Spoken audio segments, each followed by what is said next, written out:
Thank you. It's a pleasure to be here. It's always difficult following Bill, and I was kind of nervous about that when I saw the schedule. And then it became really upsetting that I was not only going to be following Bill, but Beethoven. So I'm not going to live up to that. But this paper is about the European origins of comparative economic development.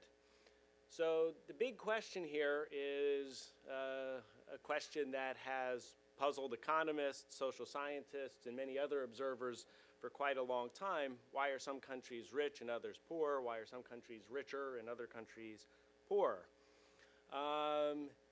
Many people have focused on sort of immediate explanations such as policies. What types of macroeconomic policies, inflation, deficits. People have focused on international policies, black market premia, whether countries allow their exchange rates to get misaligned. What were the impact of these sorts of policies on economic growth? And the hope, I think, was that if we could just find which policies promote growth, then countries would adopt those policies and we'd have economic development. But of course, after a little bit of thought, the problem runs deeper because perhaps the governments themselves don't want policies that promote growth. That the policies that are selected are choices that come out of various types of political and institutional and cultural arrangements that choose those policies, and therefore simply examining policies and trying to figure out which ones are associated with growth doesn't look deep enough. And so people, many economists, social scientists, political scientists, sociologists, have looked deeper. What are the political institutions that give rise to growth-promoting policies? Which are the political institutions that tend to select policies that stymie growth and protect small elites? And where did these political institutions come from? And more deeply, where did a range of institutions associated with economic success come from? Where does the creation of human capital and human capital creating institutions, where did it emerge from? And maybe only by looking and trying to identify these deeper sources of differences across nations, across regions, could we be able to figure out what's going on in terms of comparative economic development. So this paper is not going to tackle that gigantic problem. It's going to tackle one little component. So this is less a big think paper and more a paper that tries to make a very particular type of contribution that will hopefully speak to these bigger questions. And so the goal here is to figure out what role did European colonization of the world, in particular, what role did Europeans going in different numbers and different proportions to different regions, what's the link between that and comparative economic development? So the issue here is you look around the world, and as Bill pointed out, there are just huge differences. And you have some countries in which average GDP per capita is, $2 a day. And there's nothing special about $2 a day, except it's a pretty small amount of money if you happen to buy breakfast on the way to the conference today. Other countries have much higher levels of GDP per capita, quite obviously, of more than $100 a day. Where did these differences come from? What are the origins of this divergence? So in this paper, Bill and I, we focus on two particular hypotheses about where this come from. I'll talk about some of the other theories, but I'll just focus on these two because it's nice to have a competing view and then go and gather data in order to assess which particular view tends to be more consistent with the data than the other view. So Engerman and Sokoloff and AJR, Asimoglu, Johnson, and Robinson, they stress that certain types of endowments, we will use the word endowment, so this could be the land, the climate, the disease environment, this had a big effect on where Europeans went. So this is early on during the colonial period. So that's sort of the first part of their theory about what explains the construction of different types of political institutions, and hence what explains the choices of different types of policies associated with comparative economic success. The second step is that when Europeans settled, whether a lot of them settled or a few of them settled, this had a huge impact on the types of political regimes that the Europeans constructed. So you had settler colonies. Okay, and this comes from history and political science. So the Engerman and Sokoloff and Asimago, Johnson and Robinson are not the originators of these ideas, but they put that in a particularly nice context for the empirical work that Bill and I do. You have settler colonies where lots of Europeans settled. We might think about the United States. In those types of environments, the Europeans tended to create political regimes that were more egalitarian, more inclusive, more responsive to the public at large, more associated with creating greater set of opportunities for the public at large. In other places where Europeans settled in small numbers, we might think of Haiti. We might think of places where they went to extract gold or silver. In those types of environments, the Europeans didn't settle in large numbers. Instead, they needed to create political regimes where a very small elite could extract lots of resources, including slaves. In those types of environments, the political regimes that were put into place were created for a small elite to rule and to not allow the public at large to have many opportunities. And the crucial issue in this scenario for Engerman and Sokoloff, for Asimago, Johnson, and Robinson, is that these political regimes endured after colonization ended. So if you had an extractive regime where a small elite could extract most of the country's wealth and prohibit broad-based participation, once the Europeans left, when other people took the reins of power, they were very happy to keep those regimes and continue to extract those resources for themselves. An often underlooked component of this political institutions story has to do with countries where there were essentially no Europeans associated with colonization. So if you take the extreme, the settler regime, in which Europeans created egalitarian political regimes, and the extractive regimes where they created these regimes that were really harmful for long-term growth, in some sense a regime where there are no Europeans should be in the middle. Better than an extractive regime, and perhaps, kind of left undescribed, perhaps not as good as the egalitarian regimes created by the Europeans. That's a view. Okay. A key component in this view is it depends upon the proportion of Europeans during the early stages of colonization. That's what triggers a lot of the argument. There are certain types of endowments that determine how many Europeans arrived, and then that sets in motion the evolution of political institutions that determines the set of policies and that determines subsequent economic development according to this theory. There's a different view. There's a different view that instead of focusing on political institutions, focuses on human capital. Okay, and this is most closely associated with Glaser, Lopez de Silanes, and Andre Schleifer.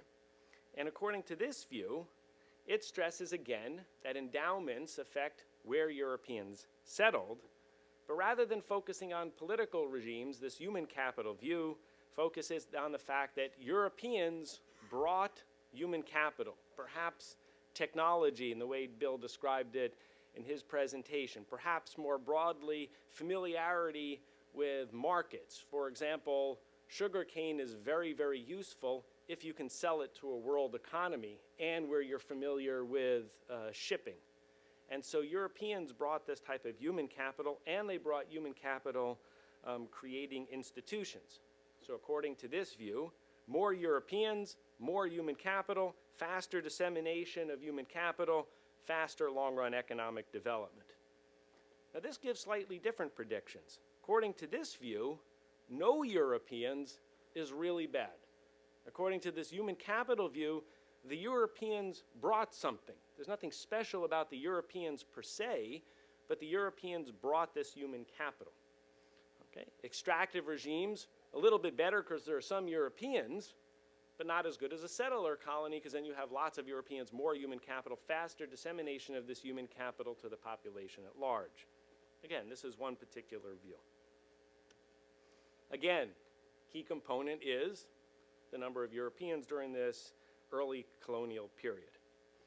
So it's very nice in terms of conducting empirical work is that these views give some similar and some competing predictions. So they both argue that the European share of the population triggered something different in these regions of the world. According to one, they triggered a difference in political institutions. According to other, they triggered a difference in human capital, and this then affected long-run economic development over the next few centuries. Both agree that it's Europeans during the colonial period matter more than Europeans today. Europeans during the colonial period created the political institutions that endured, and hence that had this long-term effect on development over subsequent centuries. Europeans during the colonial period were also essential because the fact that human capital slowly disseminates to the public at large, to non-Europeans, means that more Europeans earlier would expedite this dissemination. So again, Europeans then matter more than Europeans now. The next has to do with this issue of what happens if there are very few Europeans. Okay? And according to the political regime view, essentially no European should be better than a few.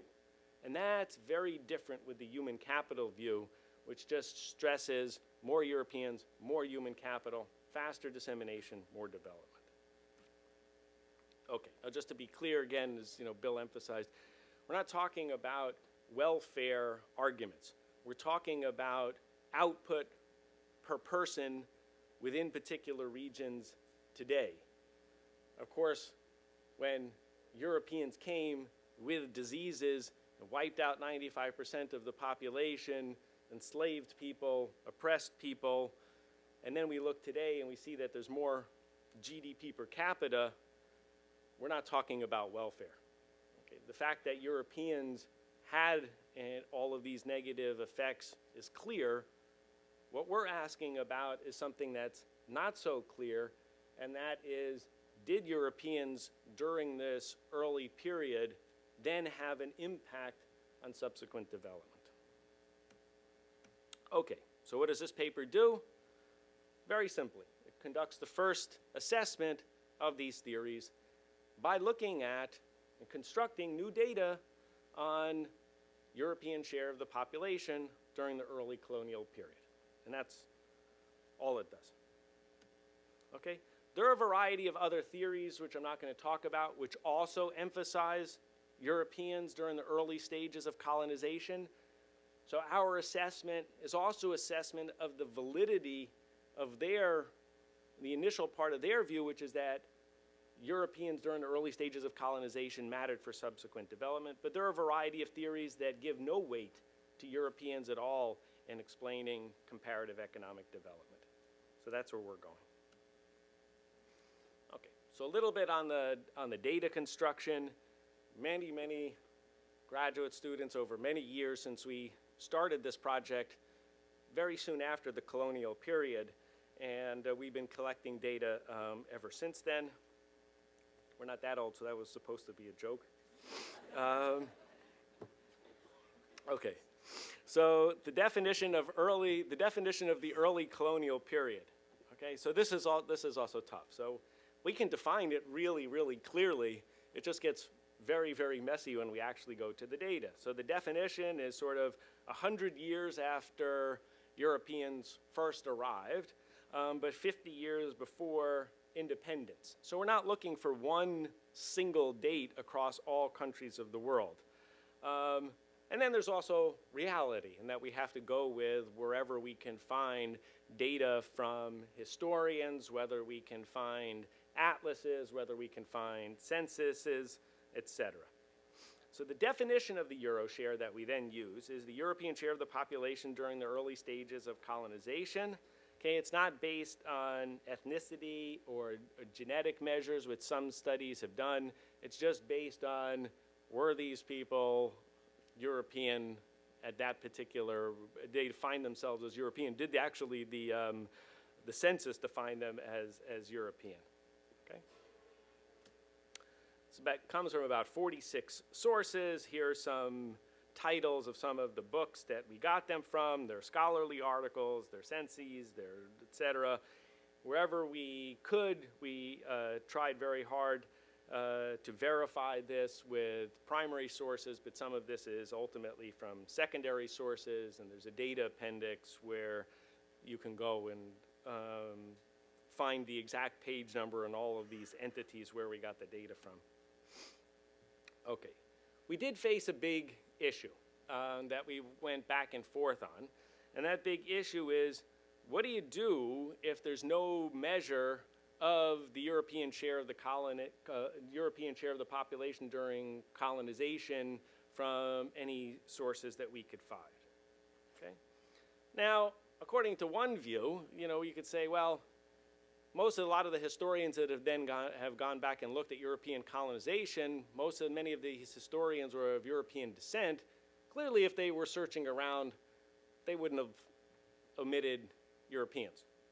And so if they're not there in the history books, maybe they weren't there during colonial times. And that's the general rule that we follow.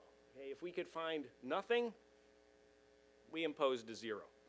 The alternative would be to leave it missing from the sample, and in the results that I'm going to show you, we get the same general findings if we omit them from the sample, but in the data that you'll see, we impose a 0. Okay, there's lots and lots of problems. It's like not all of these data sources use the same sampling definitions, so there's lots of imperfections. Okay, so skip over the data problems and we can talk about that more. So now what I'm going to do is we're just going to look at 3 questions. Is European share during the early colonial period, which is how we're going to define European share, is it positively associated with economic development today? Is this relationship, because it's going to be a strong positive relationship, does it seem to be associated with political institutions or human capital creating institutions, or both? And then we're going to look at, is European share of the population, is more European share always associated with greater rates of economic development today? So this is going to be in order to assess the differences between the political view and the human capital view. Okay, so first I want to give you 2 pieces of preliminary information. One is about where did humans live? And then I was going to title the next thing as, where did Europeans live? But then I decided to call it, where did Europeans settle? Okay. Oops. Where's my, oh, it didn't show up. That's not good. That could be bad for the other ones as well. Okay, so I will describe it, and I'm hoping the other tables show up in the presentation. So, human settlement before colonization. So where did humans settle before colonization? The big message from this is straightforward. One is, humans settled where they could find food. Okay, so where there were domesticable plants and animals, that's where you saw high concentrations of human beings. Okay, very, very simple.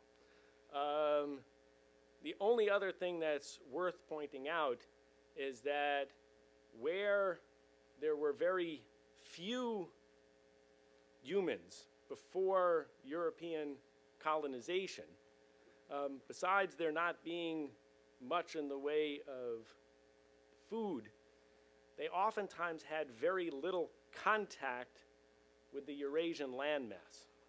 Okay, and this is going to be important for the next set of tables.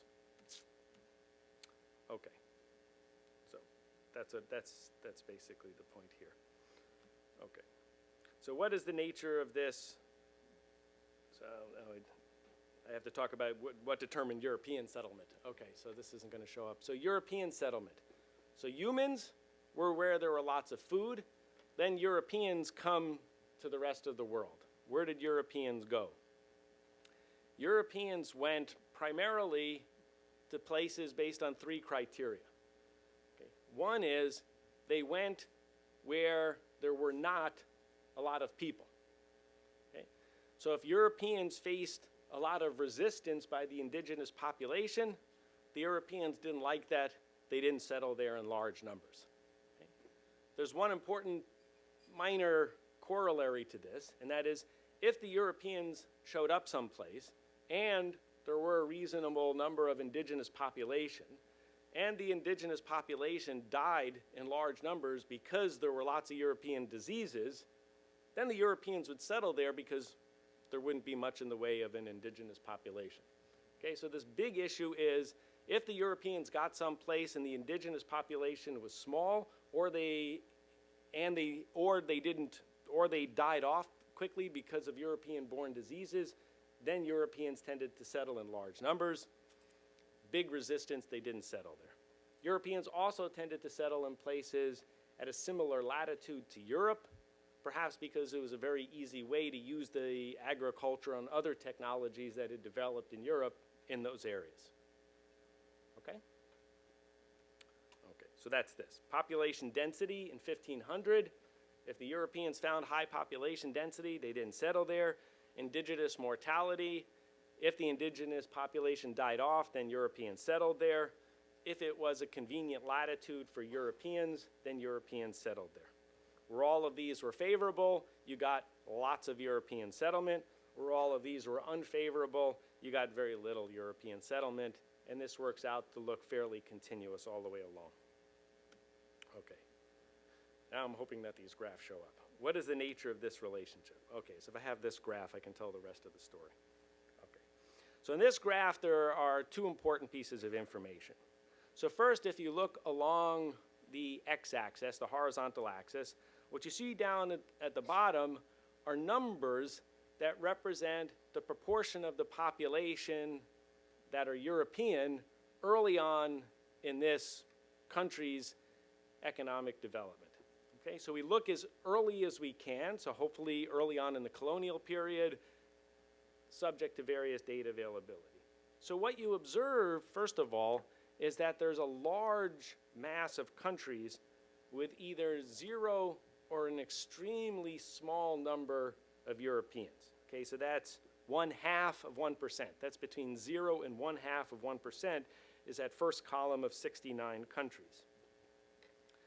The other thing is, I'm not sure who Engerman and Sokolov and Asimoglu, Johnson, and Robinson are talking about when they talk about all of these settler colonies.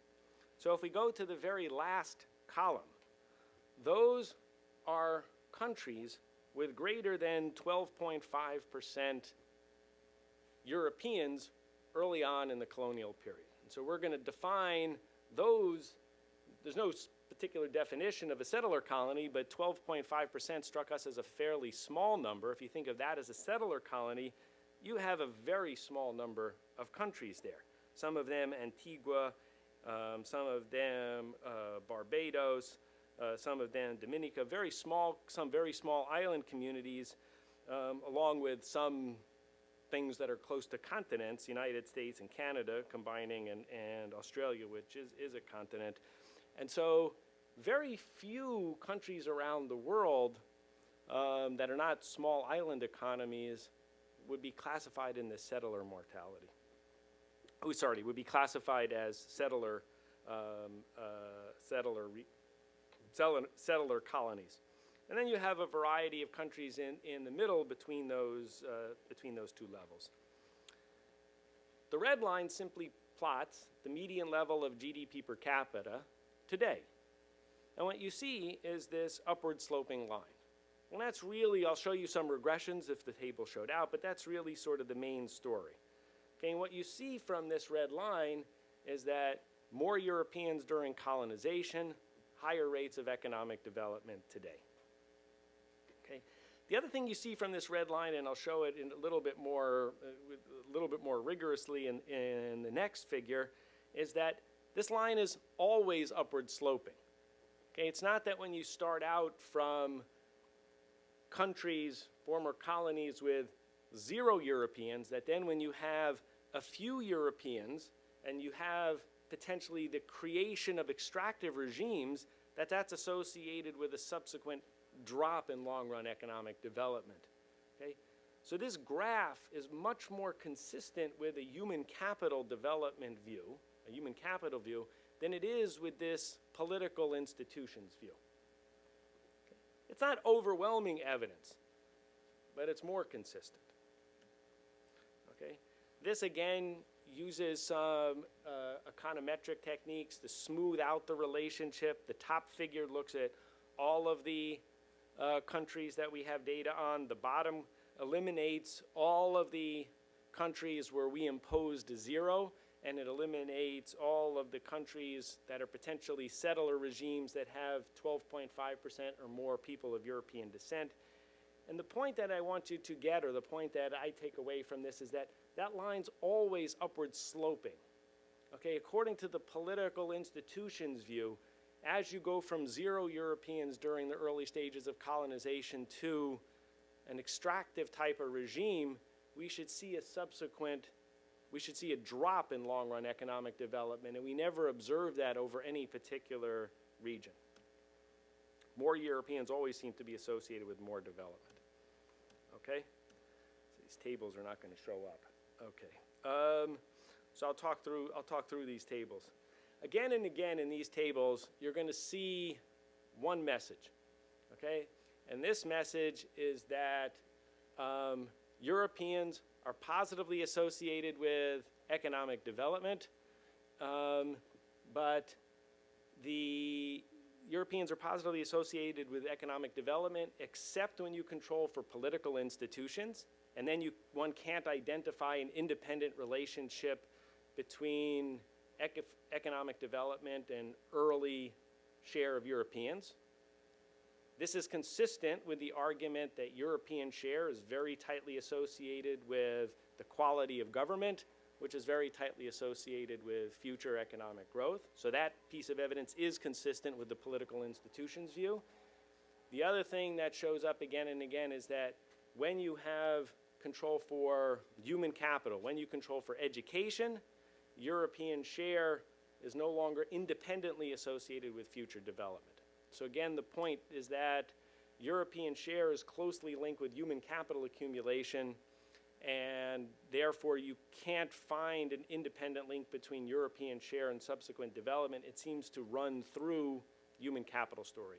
So those arguments, those two observations are consistent with the view that European share affected long-run development both by influencing political institutions and by influencing human capital. So it's consistent with both stories.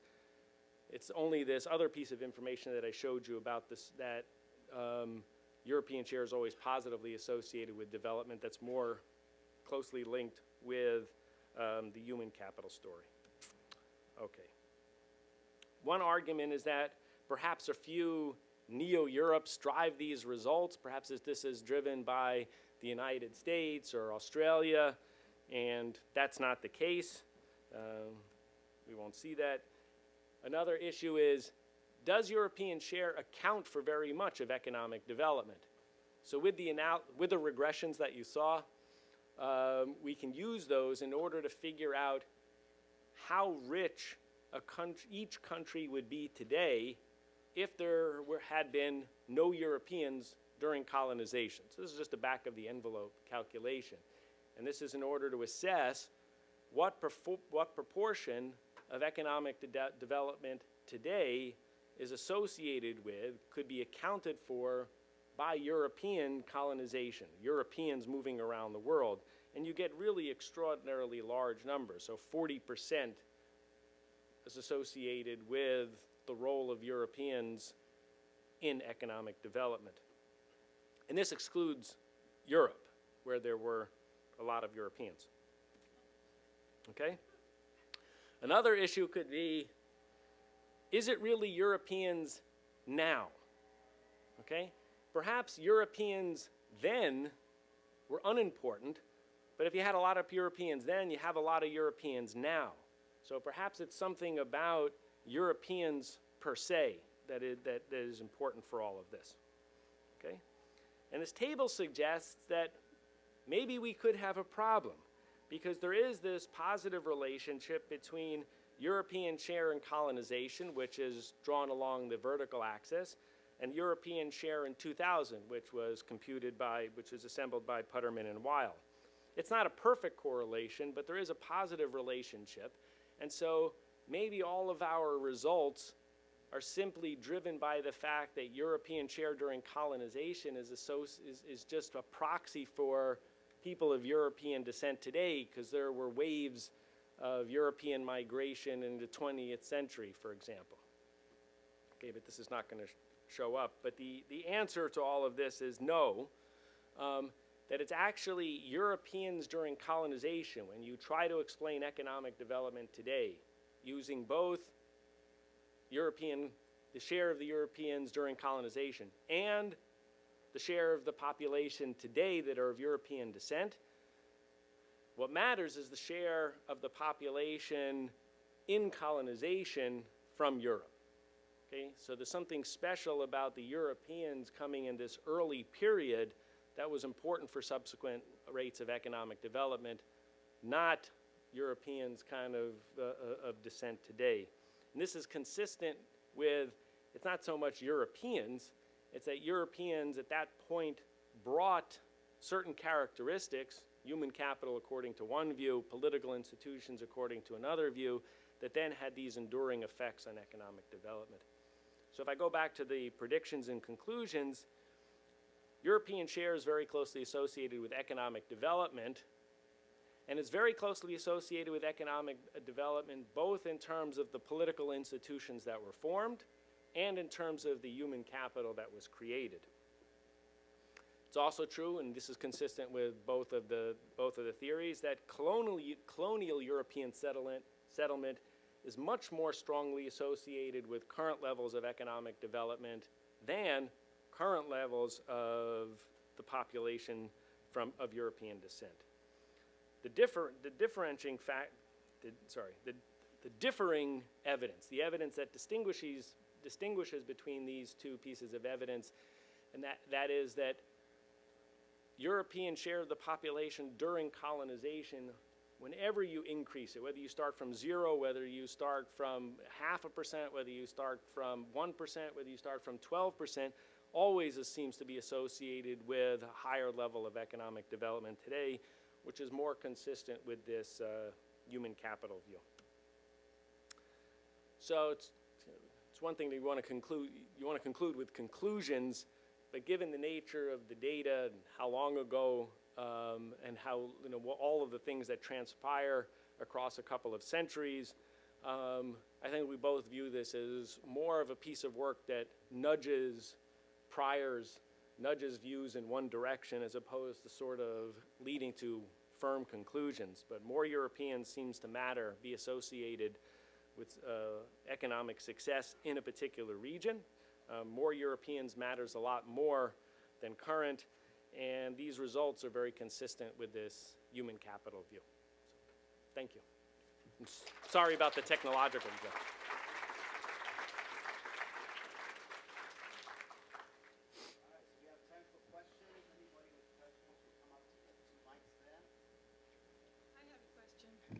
So isn't this related to who defines development?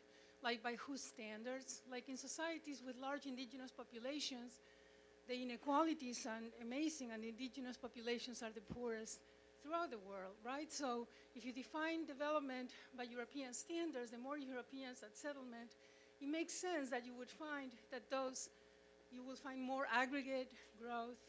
I don't know, do you want to comment on that? Because I could see societies where entire populations, mostly indigenous populations, that have become the bottom of those societies around the world, that would say, well, there's growth in my country. Where I work in Guatemala, you can show growth, but the poorest of the poorest continue to be the indigenous peoples. So they wouldn't see those aggregate standards to reflect their ideas of development. Is that? So I'm not 100% sure. So one thing is that simply looking at average GDP per capita is an extremely narrow way of defining development. Right. That is 100% true. And it would be easy to take this and look at inequality or other measures. So this limitation, I just kind of, I take that point. I'm not sure, however, that one is going to find that in countries where tiny numbers of Europeans settled, that those are the places where you're going to find the lowest levels of inequality. Low levels of GDP per capita oftentimes associated with really large amounts of poverty. So I'm not clear that using this measure is giving a misleading picture, but it does give a very narrow picture that would have to be, other things would have to be considered. Thank you. Hi. Please. Hi. Thank you so much for coming and speaking. Your paper has very clear conclusions about what has led to current levels of development within a lot of these countries, but I was wondering, is there any prescriptive value or suggestions for the future to bring some of the countries that are behind in terms of development to kind of meet the growth potential of the countries that did have larger portion of Euro share? Yes. Just a little question. So I'm going to quote Bill. Bill says, "Send them Europeans," but it was a joke. So I think that there's. So yes, I think I'm not sure. So I think what you're looking for is what many of us are looking for, which is what I mentioned from the beginning, and that is, from this, we can take a document to a country that is less developed than it wants to be, and this will provide it guidance on how to become richer and improve the welfare of its people. The way I view the paper is, especially if we take the part that's consistent with the political, to take the two elements, because I don't think we reject the political institutions view, is that there's going to have to be some dynamic for changing the political institutions from within before one adopts any sorts of policies that are going to lead to growth. From the human capital perspective, it suggests that this is a very long-term process to accumulate human capital, and the huge limitation of the paper is that it really provides no guidance on what is going to foster greater human capital development. So in that sense, it fills one little gap, and it doesn't answer a lot of those questions. Thank you. Sure. I mean, I could talk more about my own views, but that's not the paper, that's something else.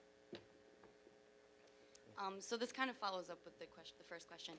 But so we often differentiate between the times when colonizers were employing indigenous people to fuel their industries, and today when Europeans are using, indigenous people to fuel their industries. Yep. So I'm wondering if you are putting in any effort, or if there's any way to measure development in terms of local economies, local people taking over their own industries.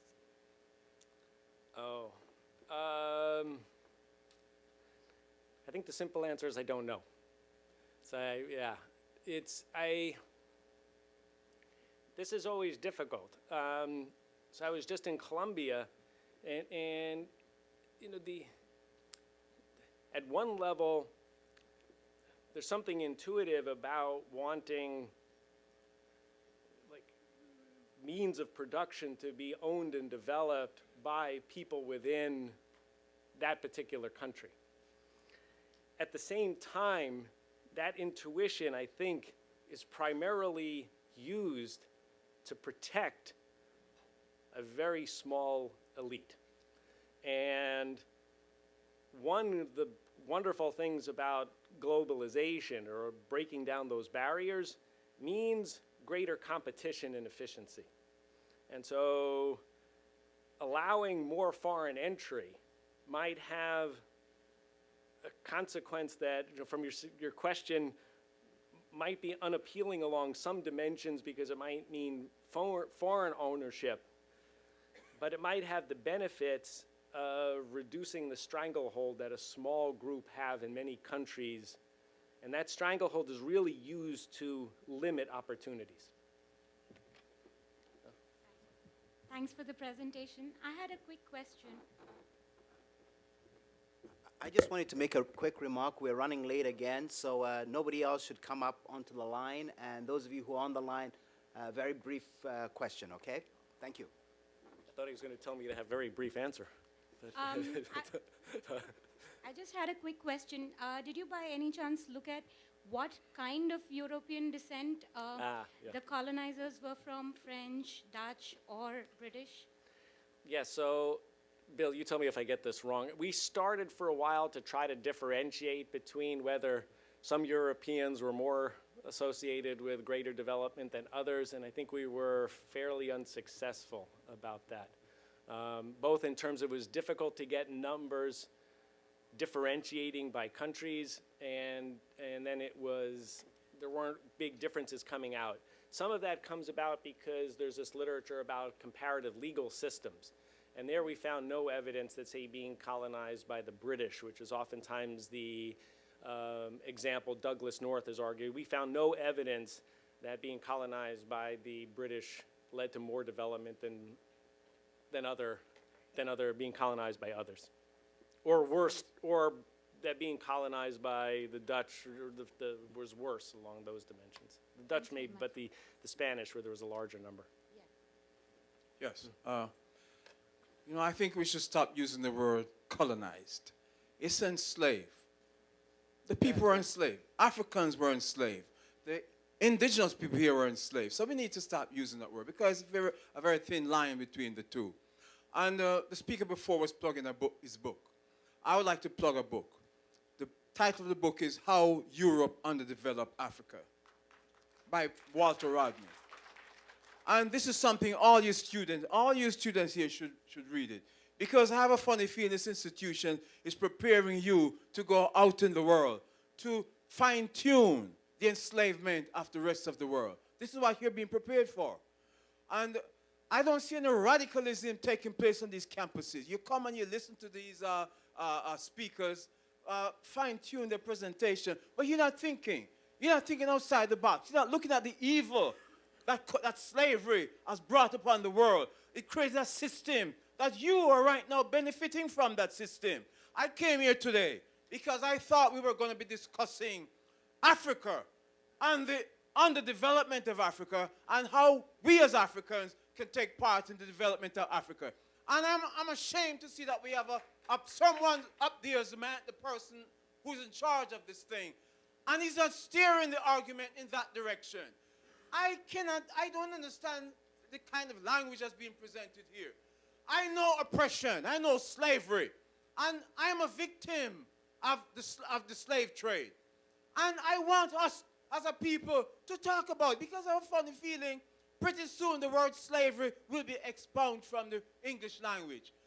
And we are running from it. We are sanitizing evil. Evil was committed on the African people and the indigenous people of this country. And we're not talking about it. You're sanitizing these youngsters, trying to hide them from what has happened. It's a grave injustice that's been done to people of African ancestry and the indigenous people here. When are we going to have that kind of discussion?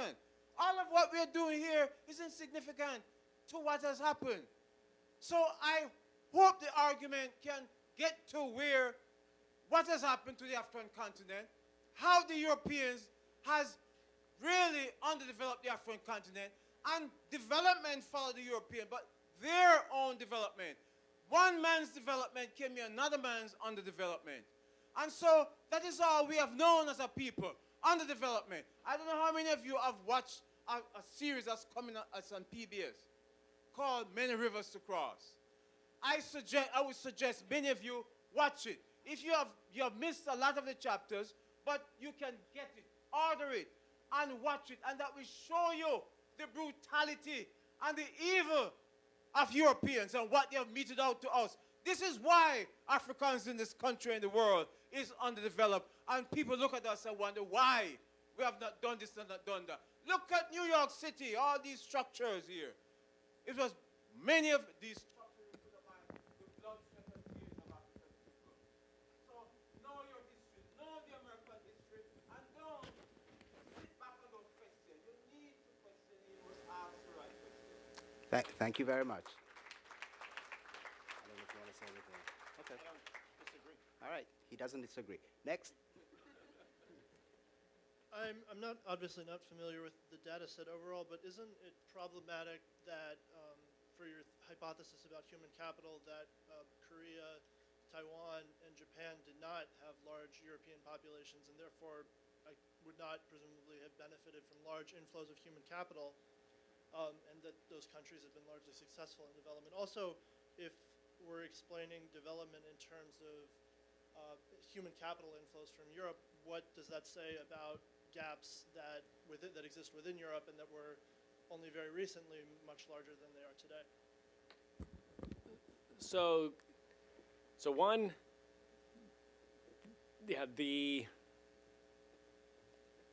trying to explain all of comparative economic development with a simple variable that's imperfectly measured on the proportion of Europeans during early colonization is going to miss out on a lot of cross-country variation in development. It also is going to miss out on the issue that obviously countries can develop very effective means of human capital development, whether there are no Europeans or not. So the answer to your question is yes, there are going to be exceptions in terms of accounting for differences. In the paper here, we're sort of saying, look, there are a couple of sets of big theories out there for how did this period in human history affect subsequent rates of economic development. All of those theories sort of have this European share as a key intermediating factor, and no one's gone out and tried to collect imperfect, or they can try to collect perfect data, but you can only get imperfect data and see what the relationships are. But I don't disagree with this issue that it is going to miss important stories of development. Hi, if one wanted to defend the political institution story, one could argue perhaps that this prediction that no Europeans are better than few Europeans is not a necessary component of that story, especially if one imagines that extractive political and economic institutions were the norm throughout human history, and that inclusive political and economic institutions are a relatively recent invention, and in some ways a distinctly European invention. So in that case, there was only, there wasn't much of a downside in colonization in that sense. I mean, it reinforced the existing institutions. Only a few places, like Canada, United States, and Australia, got lucky, but everyone else was sort of stuck institution-wise where they were before. Does that sound plausible? So it doesn't resonate. I'll tell you why. Because if you read the Acemoglu et al. Story, it's a story about how if a small Europeans come and take over a country, that ruins the country. I mean, and that is the narrative that they tell. Okay, they don't tell a narrative. The political institutions' view is not that countries were ruined, a small number of Europeans come and they stay ruined. That's not the story. And that view just doesn't seem to be borne out by what we observe in the data. It's also true that when you simply eliminate the few settler colonies that you spoke about, and you still see this positive relationship between the Europeans during the early stages of colonization and subsequent development, that's again not consistent with their story. Now, their story might be, you can modify their story, but then they have to modify their story. So it's not inconsistent with a political institution's view, a political institution's view. It just seems to be inconsistent with that very particular one. Hi, thank you for your presentation. I think I really learned a lot from it. I just have one very quick question. I think I'm very interested in your view towards the fact that more than 1,000 years ago, a lot of nations, like for China, were living a really rich and prosperous life, and wealth was more evenly distributed between, before colonialism than today. So I'm interested in your opinion in this. So there's a story that's told about this reversal of fortunes, where in many cases you had rich areas of the world before Europeans started taking over, and there was a reversal where some areas that had been poor became comparatively rich, and some areas that had been rich, actually I have this on here, became comparatively poor.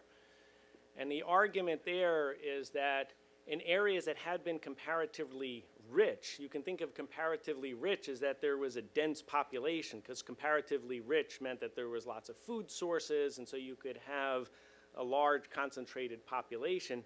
That's exactly where Europeans did not go. And Europeans went instead to areas where there were fewer people, or where European diseases killed off those people.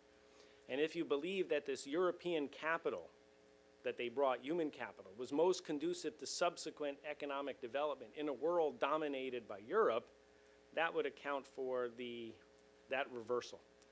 Now that's a very particular view. That doesn't explain exactly what happened within the context of China, obviously, and my guess is that that had very little to do with what happened in China, but it's consistent with some of the observations of this reversal of fortunes in other areas of the world. Hello, a question in the spirit of the previous speech. So currently you use as observations in your regression separate nations. What would happen if instead you used as observations not nations but regions controlled by a certain European nation, for example, the French territory, the British territory?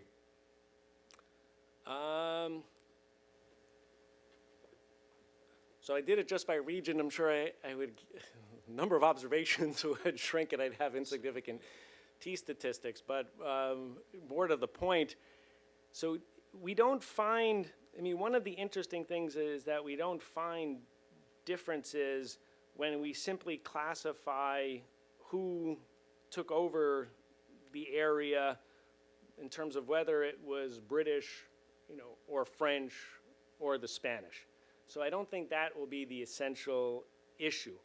When you break up the world, there the general patterns are consistent with what Bill was talking about, because there were some areas in the world where you had dense populations that were resistant to European diseases, and hence the Europeans didn't go there. Other regions, it wasn't just obviously a country. There was no Canada, the US, there weren't all those things. Those were European inventions, but those are, all of these areas have similarities in terms of whether many Europeans settled there. So I think that, I don't think the regional breakdown would be inconsistent with the findings, although statistically I think that would be difficult to prove. What is statistically possible to prove is that these results don't seem to depend too much upon whether you were colonized by the French, the British, or Spanish. Hi, thank you very much for the presentation. So I appreciate the fact that the paper is on Europeans, and the impact, but I'm curious, do you think that it is not exactly European per se, but more on the characteristics of the people who would leave their land to go elsewhere?